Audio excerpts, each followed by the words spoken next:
Bonsoir à tous, je m'adresse à vous, comme chaque année, à quelques heures de cette nouvelle année 2024, afin de vous adresser pour vous-même et vos familles déjà un excellent réveillon, mais aussi une belle et heureuse nouvelle année 2024.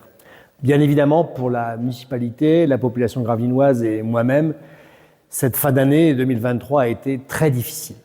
L'incendie de Sportica nous touche toutes et tous.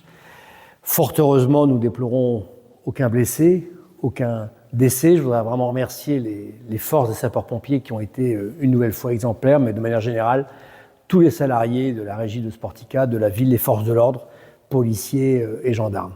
Merci à tous de cette mobilisation. Plus que jamais, nous sommes mobilisés pour la suite, car il nous faut reloger les associations, leur redonner très vite la possibilité de pratiquer leur passion, trouver aussi des affectations pour le personnel de Sportica.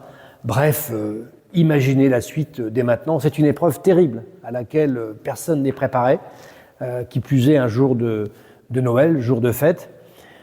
Donc je souhaite aller de l'avant et, si possible, pouvoir prendre des décisions dans les premiers mois de cette année 2024. L'année 2024, pour notre commune, c'est malgré tout des éléments très positifs.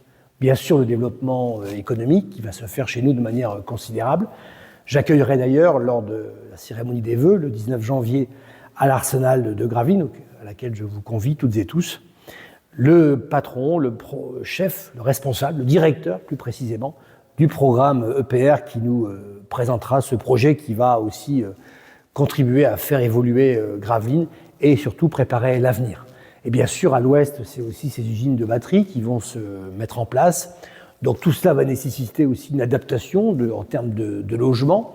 Nous avons un certain nombre d'opérations qui sont en cours sur le secteur de Gravelines. D'autres vont se réaliser sur le secteur ouest pour tout type de logement, pour tout type de demande. Et bien sûr, une mise à niveau de nos équipements qui sera bien sûr indispensable pour faire en sorte de contenir, si je puis dire, et d'accueillir toutes celles et ceux qui vont venir sur Gravelines, notamment autour de la petite enfance, qui est un sujet qui sera majeur pour que tous ces salariés...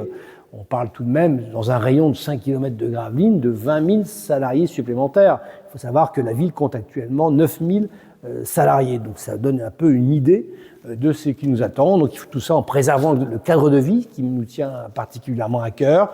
Nous sommes, vous le savez, 4 fleurs, parmi les 100 plus beaux détours de France. Nous avons eu la chance, collectivement, de recevoir le conseil municipal la Marianne d'Or. C'est une satisfaction. 30 ans après la ville sportive, nous avons reçu la Marianne d'Or pour le développement durable. Donc vous le voyez, nous sommes plus que jamais mobilisés, logement, emploi, vie associative.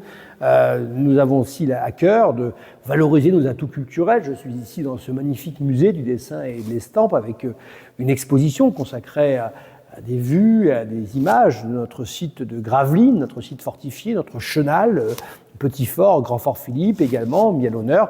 Donc vous le voyez, n'hésitez pas à parcourir notre ville. Il y aura prochainement le trail de Vauban dans les premières semaines de janvier. C'est une manifestation très importante.